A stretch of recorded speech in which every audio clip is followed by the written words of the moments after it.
Hi guys, my name's Will and welcome back to the channel. So today we are going to be breaking down the Scream 7 trailer. And I have to say, spoilers in this by the way, because I've watched the trailer a few times and there's some things in it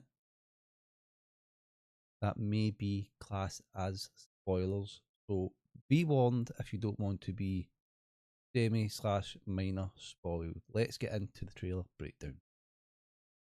So here we are in the trailer and we're just going to pause, play it, pause it and see what we can see. So obviously here we open up in the Stu Marker house that is, funnily enough, in real life has been converted into an Airbnb, and this in the movie looks like it's to be the Stab Airbnb that's obviously, funnily, a meta moment inside the movie.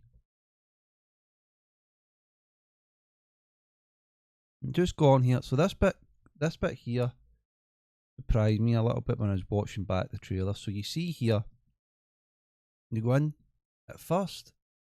She puts on the light and sees the Ghostface character. But when we cut to here, it's actually the man who is standing where the Ghostface is standing. So that's a bit confusing. Does she do it later? Think, and it's actually Ghostface, and it's a bit of camera trickery here. I do not know what is going to be the situation here, but yeah, that bit caught my eye a little bit.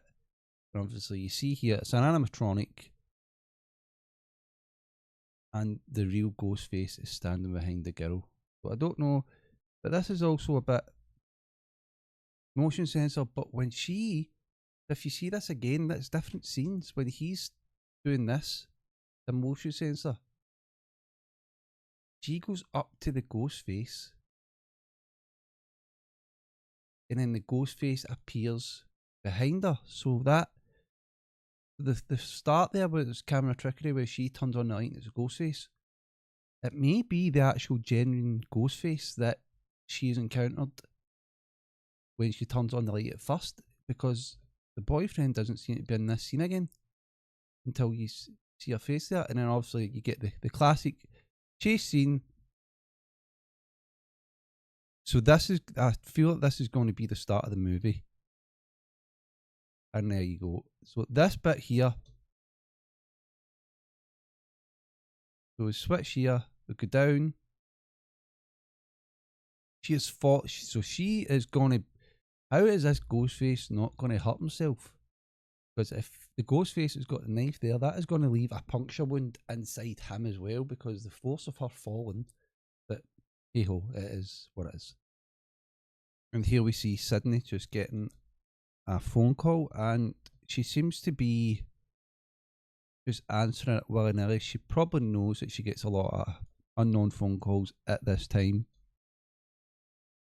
Obviously, because years and years of people probably realizing that she's a survivor of Ghostface. And in this scene here, I don't. This probably will be the town that she's residing in. I don't think it's Woodsboro, because she doesn't look. Although she looks concerned, she doesn't look too concerned that we see later on in the video. So I don't know if she thinks this is just a one-off. Yeah, she doesn't look too concerned in this scene right here. And again, is she living? Nice wee spot there for Texas Chainsaw Massacre. But this isn't obviously, doesn't look like Woodsboro. And as you see in the left hand side there, Pine Grove Grocery. So maybe that is the name. Well, Pine Grove may be the place that she resides in. And obviously Dallas there. I don't know if that is Dallas, Texas, or it is just the name of the cinema chain. But this here, I like it. It's got a fall feel to it. I don't know if it's going to take place in Halloween or what, but it's obviously coming out in February. So yeah, and obviously here we see Sydney's daughter for the first time. People are complaining that she looks a bit older. We don't know what year this movie takes place in. So yeah, first look at Sydney's daughter, obviously Tatum after Tatum Riley from the first movie, which is a nice touch. Let me see here, Sydney's nice big house. And this here reminds me of Halloween from 1978, where obviously you've got the friends, you've got the fall look about it. Just don't know if Wes Craven, don't know if Kevin Williamson was going for this look, but yeah, it's giving me Halloween 78 vibes, which is nice. And obviously Sydney's back on the phone. And here we don't know if you see the Little Latte Coffee Company or coffee, whatever. We don't know if she's an artist, graphic designer, or she runs this coffee shop. But with the size of her house, we never know. Here again, we see the shot of the house. This time, Ghostface is inside the house. And we see here for the first time Mark that is not Mark Kincaid. I think it's funny because her husband Mark in this is a police officer. And obviously Mark Kincaid back in Scream 3 was also a police officer / detective, homicide detective to be precise. So Ghostface is in the house. So this, I don't know if this is Sydney's house that Ghostface is in. I don't know if this is somebody else's house that he's going to kill. I'm unsure if this is the Ghostface, but this is always in this trailer. He's talking about where they grew up and sort of stuff. So there's a personal connection here. Is it Stu? We don't know. But this, I don't know if this is Sydney's house. And obviously this scene here, I love it how either kicks him in the face or smacks him with a baseball bat. I think it's smashing with a baseball bat, in fact. Yeah, so this looks like an elevator, if I can pause it right. But this is obviously a different scene from when it jumps down, but this seems like a panic room, but it also looks like an elevator going down. I don't know if it's a different scene or what's going on, but when she smacks it, you see here it's not an actual different scene. You see the door there, and obviously is this a panic room? And then obviously Ghostface does a Michael Myers setup. This scene is so cool. I feel like this scene is going to be intense because obviously they're inside the walls. And he's like, where? I like the subtle nod that he taps on the wall to see if it's hollow inside. That's pretty cool. And obviously, I do generally think this scene's going to be intense. And obviously, this shot here, if I can get it. Oh, not what I want. Just get it here. This looks so cool. I really wish this would come out in Halloween time because this scene or this, but it looks like the whole movie is going to be a vibe of Halloween. This shot here just looks like such a vibe. And obviously when she says, I want to be more like you, I want to be a fighter. This is here, there's nothing really going on. We don't know if this Ghostface is doing the old wife knife, the knife wipe. So we don't know if he's just killed someone and this is the same parking lot that Sydney's daughter sees. But you see here, Sydney is worried with a phone call. I don't know if maybe Ghostface has got captured the daughter, or she's finding out about somebody dying that she loves. And obviously you've got Gale Weathers and we've got the old legacy characters and the new characters. And then obviously I don't know if Sydney's phoned Gale for backup or she's just heard the story on the news and she's come to give Sydney backup anyway. And then we see here,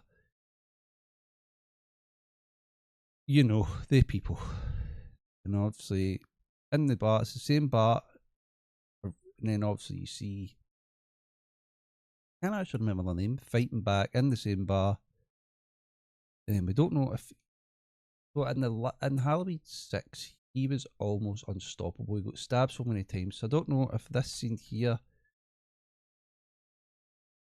he is going to die or what. So we don't know actually here. And then we see here that, so this must be later in the movie. You see Ghostface in the back here. And obviously you see Mark with a gash in his eye. So he's obviously been in some sort of conflict. But he's also looking a bit,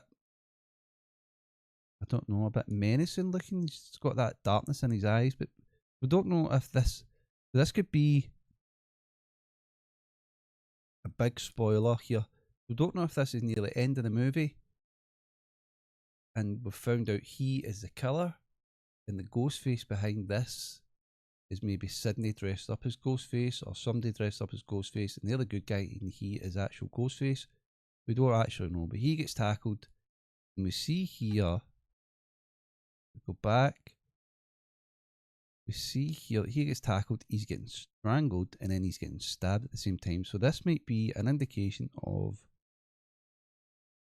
the Ghostface killer killing off Sidney's boyfriend, and then the phone call earlier, you see Sidney distressed. This is maybe finding out that her boyfriend's died, or he is a bad guy, and this is somebody dressed up as Ghostface. It's a good guy killing him off. So this could be seen as a big spoiler. Gordon died, and then obviously, I don't know if it's maybe Sidney. Obviously, panic room. I love this scene here. She is using the cameras inside her house to help her daughter survive / help my daughter where to shoot, which is a pretty smart idea, and I feel I'm going to like this sequence a lot. She's obviously telling her where to shoot here, and he's right here. Shoot now. That's pretty cool. And obviously she's gonna see if Ghostface is alive. And he gets up. So it's going to be nice to see if she, well, not nice to see, but it's going to be interesting to see if she dies or not, or she's going to be like the new Sidney Prescott. I actually don't know who that was, but I feel like this is also the start of the movie where he's burning down the house. I feel like this is going to be the start, because he's burning it all down. And I feel that that is going to be the start. If we can pause frame here, but this is going to be at the start where he kills that couple, and he's basically burned the house down. So it's interesting. Obviously, at the end, we hear the marker, but we're not going to put the volume up in case of copyright. So there you have it. That was my Scream trailer breakdown. It's a bit longer video, but I do think there's some interesting points in that clip if you do break it down the way I did. So this is my first trailer breakdown as well, so let me know if I did a good job, and I'll see you on the next one, and take care.